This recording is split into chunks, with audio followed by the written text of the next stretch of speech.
What's up, guys, and welcome back to the Librarian of the Rings. Today is an exciting day because we finally have the release of the first real trailer for Tales of the Shire, which is a Lord of the Rings video game which will be coming out sometime in 2024.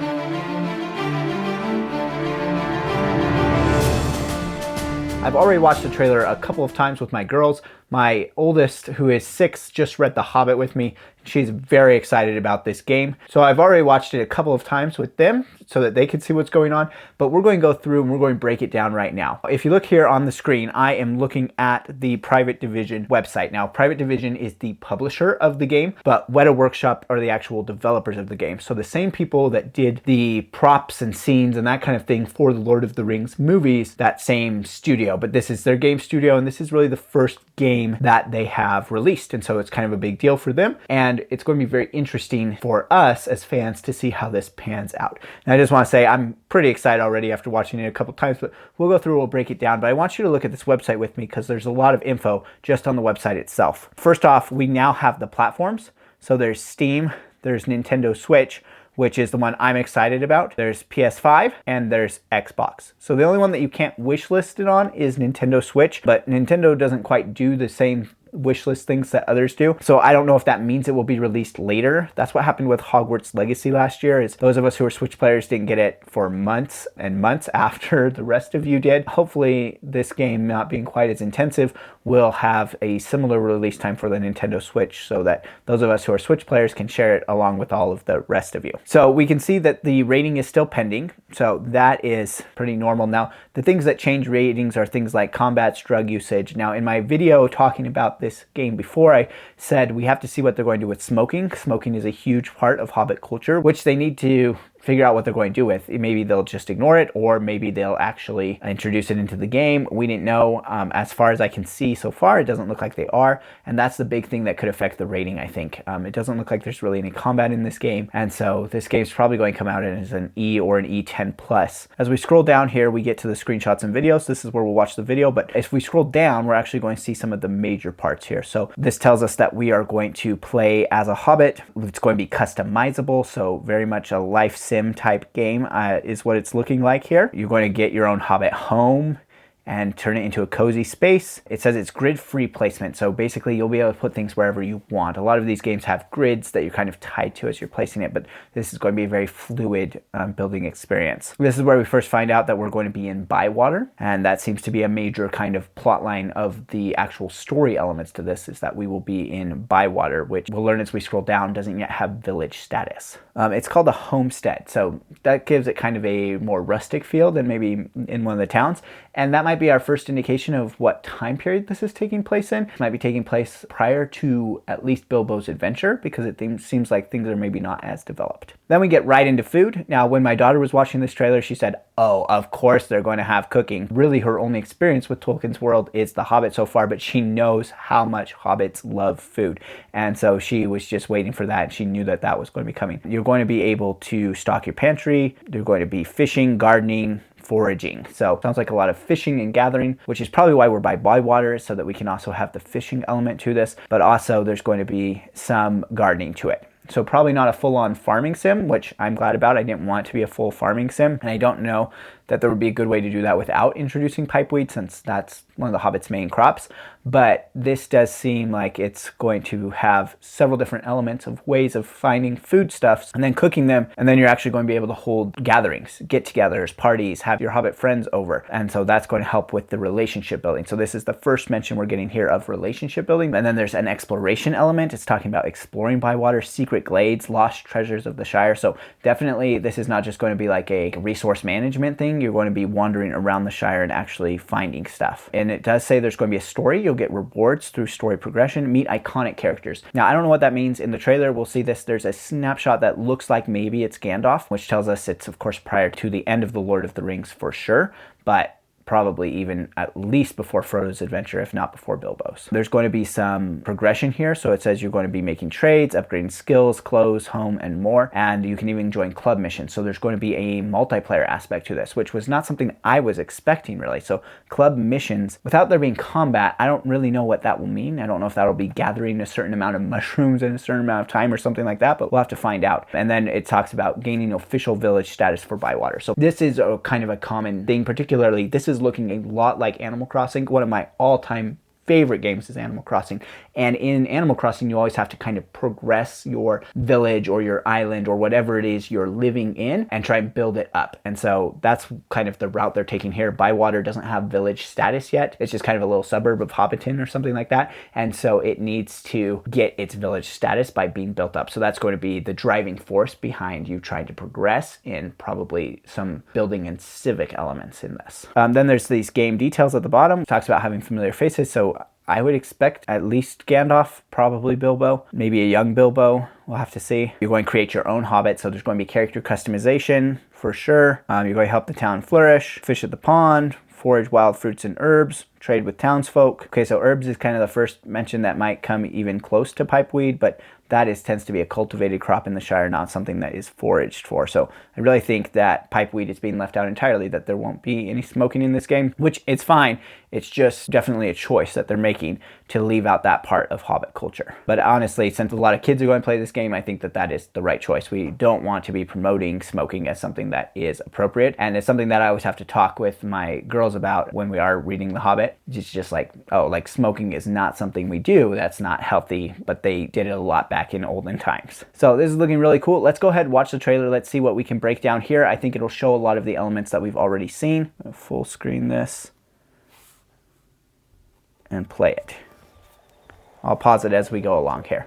Of Middle-earth, tales of courage and brave deeds in dark times. Okay, so it says alpha footage there. As those feet are walking, it says alpha footage, which is to let us know that this hasn't even entered the beta stage yet. This is very, very unfinished. Although it looks good, it's very unfinished.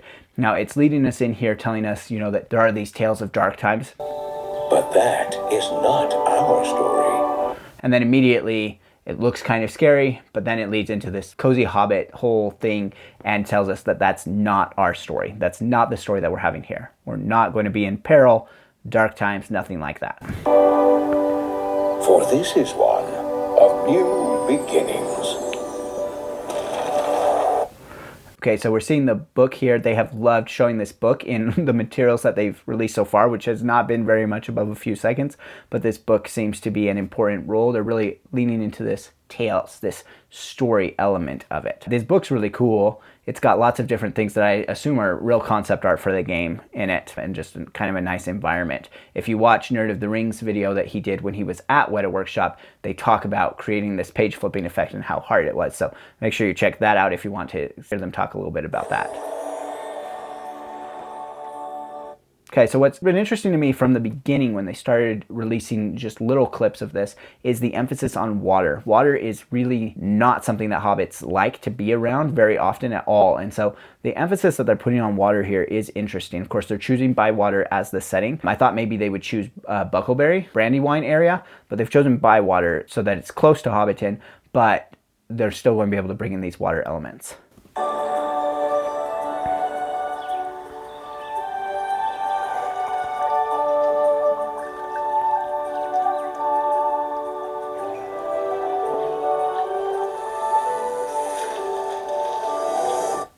Okay, so they kind of let us in there with just some idyllic views of the Shire, a lot involving water, and then they come right in here into fishing. Now, fishing is very, very common in a life sim game. It's really important in Animal Crossing, the one I've already mentioned a lot, but lots of different games have fishing. It's an easy kind of mini game element to introduce into a game.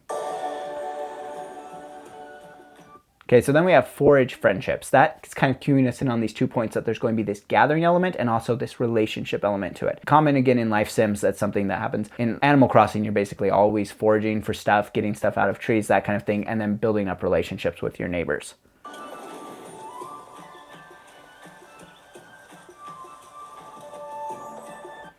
Okay, so it highlighted a mushroom. We know that mushrooms are really important to Frodo and Merry and Pippin, and so not odd that we would be seeing some mushrooms foraged for here.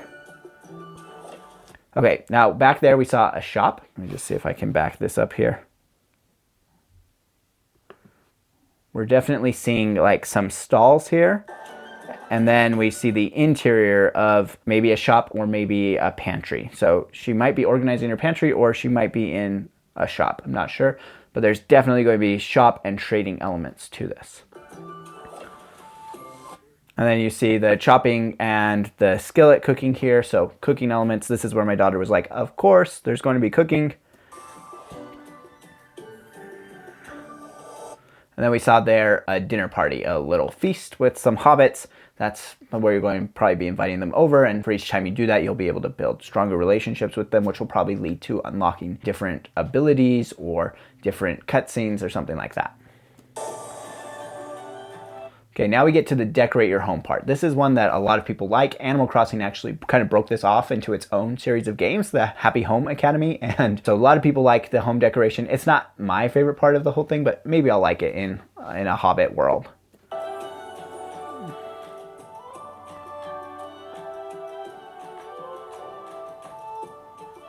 So here they're just showing us there's a wide variety of different things that can be done, different styles of things you can do in your hole. And there's the garden. So you saw the garden growing there. I don't think this is probably indicative of real-time growth here. I imagine there will be some waiting for your crops as they grow. Looks like there's going to be different crops. So it looks like you'll probably have different sections of the garden. Each section will be able to have a different crop, which I'm sure will lead to different trade abilities and things like that.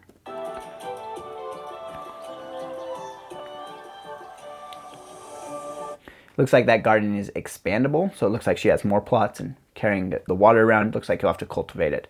Then you have explore by water. Now this is interesting because it only says explore by water. So I don't know if you'll be able to venture into other parts of the Shire. It would of course be interesting. I'm sure you'll be able to like go to Hobbiton because that'll be the main town. That's probably where the trade will initially happen as you're building up by water. It would be interesting to be able to go to like Mickle where you could see the Matham house. That would be fun, you know, different areas. It might even be nice if you could go as far as Bree just to see some of those iconic sites like the Prancing Pony, the Old Forest, that kind of thing. But we'll see. Right now it just says explore by water, but there's definitely, you're going to be wandering around exploring things.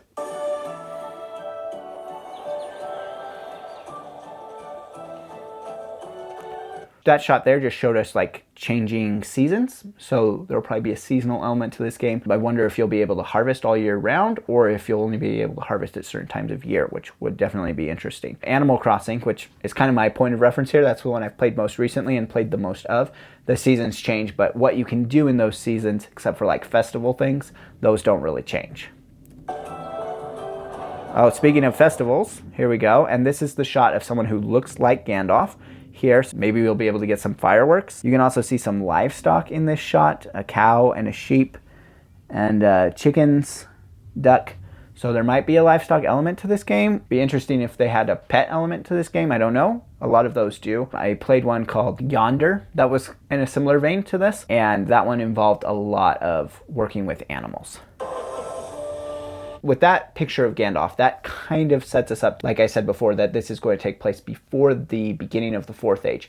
So almost assuredly, this is a Third Age game, and I would expect it to sit either just after Bilbo's adventure or just before it, so that Bilbo can be involved. These are our tales of the Shire.